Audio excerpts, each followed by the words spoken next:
The success of getting ahead is getting started.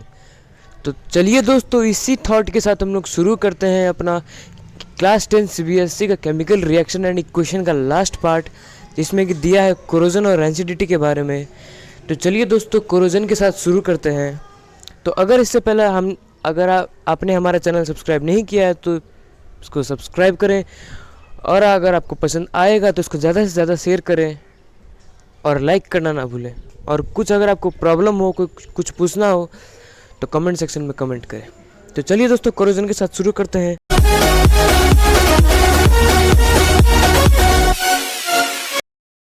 You must have observed that iron articles are shiny when new। कोई भी हम लोग iron का, लोहा का सामान लेते हैं तो शुरू में वो बहुत शाइन करता है, एकदम चमकीला होता है, but get coated with a reddish brown powder after left for some time.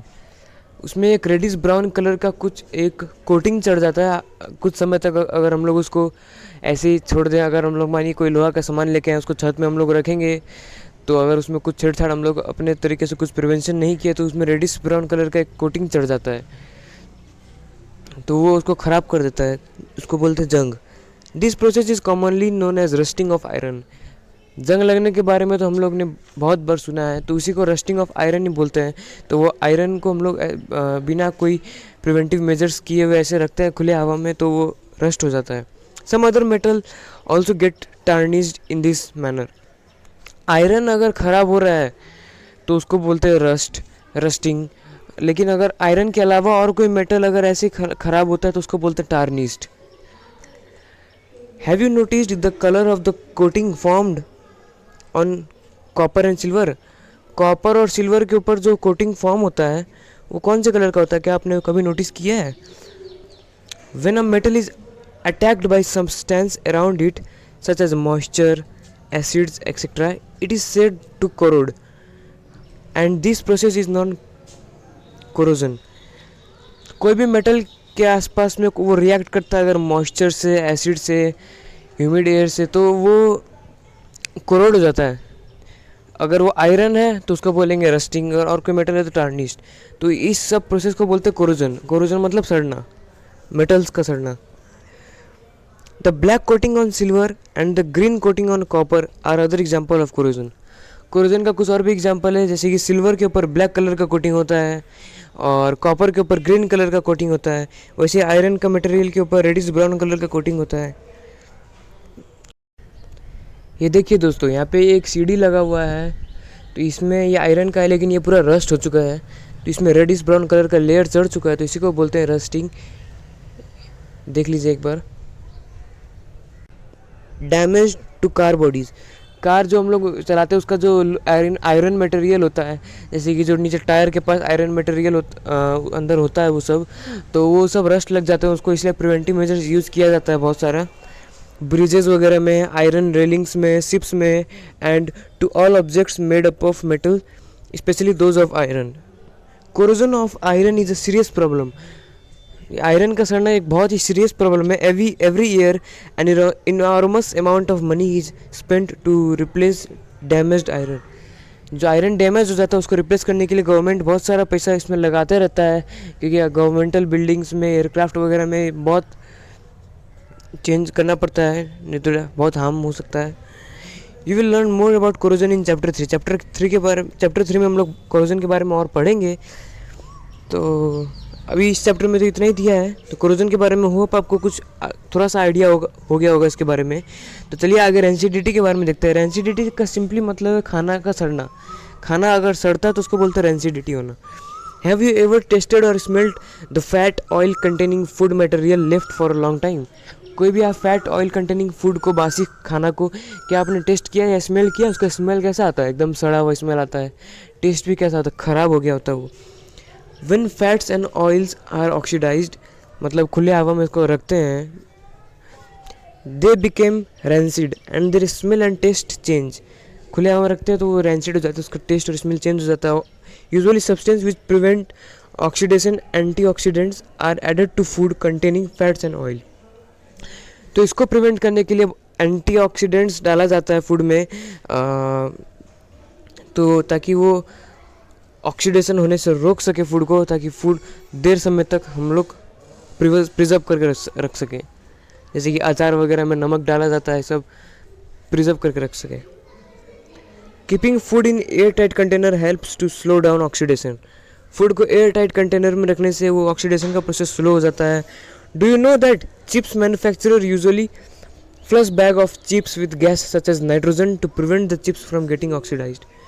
Chips manufacturer जो होते हैं वो लोग चिप्स के पैकेट के अंदर, कुरकुरे के पैकेट के अंदर नाइट्रोजन गैस जैसे मटेरियल यूज़ करते हैं, ताकि वो भी एक एंटीऑक्सीडेंट जैसे काम करते हैं, ऑक्सीडेशन का प्रोसेस स्लो कर देते हैं। एयर टाइट, मैंने क्या क्या बताया, air tight container, nitrogen gas और एंटीऑक्सीडेंट्स यूज़ करना, बस यही सब है। होप आपको रेंसिडिटी का मतलब भी कुछ समझ में आया होगा, थोड़ा सा आइडिया मिल गया होगा रेंसिडिटी के बारे में। फूड को सड़ना इसलिए हम लोग क्या क्या कर सकते हैं उसके लिए। कोई भी खुला सामान है तो उसको क्लिप आता है आजकल, वो क्लिप से बांध कर रखें, ये तो फ्रीज़ करके रखें। फ्रीज में भी रेंसिड होने का चांसेस बहुत कम हो जाता है। तो यहाँ पे एनसीईआरटी में कुछ और इनसाइड चैप्टर क्वेश्चन दिए हैं, तो ये इसका आंसर आप एक बार पॉज करके सोचें क्या हो सकता है। तो इसका आंसर मैं इसी वीडियो में दूंगा, क्योंकि तो एक बार आप सोच लीजिए इसका आंसर। तो दोस्तों क्वेश्चन नंबर 1 का आंसर है, पहले क्वेश्चन पढ़ते हैं। Why does the colour of copper sulphate solution change when an iron nail is dipped in it.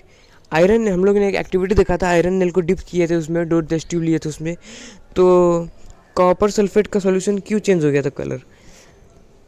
तो हम लोग ने पढ़ लिया है, वो डिस्प्लेसमेंट रिएक्शन था। आयरन ज़्यादा रिएक्टिव होता है कॉपर से, इसलिए आयरन कॉपर सल्फेट में से कॉपर को डिस्प्लेस कर देता है, कॉपर अलग हो जाता है, इसलिए कॉपर सल्फेट का सॉल्यूशन का कलर भी चेंज हो जाता है। Because of displacement reaction the copper is displaced by the iron from copper sulfate. Give an example of a double displacement reaction other than the one activity given in 1.10.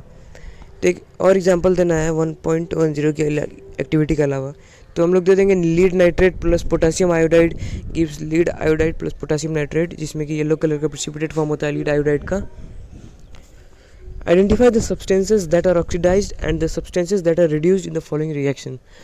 तो oxidize क्या होता है, reduced क्या होता है, oxidizing agent, reducing agent, oxidation reduction मैंने बता चुका है आपको। तो यहाँ पे देखते हैं, तो इसका आंसर है नंबर 1 में sodium is oxidized to sodium oxide, इसमें लिख सकते हैं Na is oxidized to Na2O।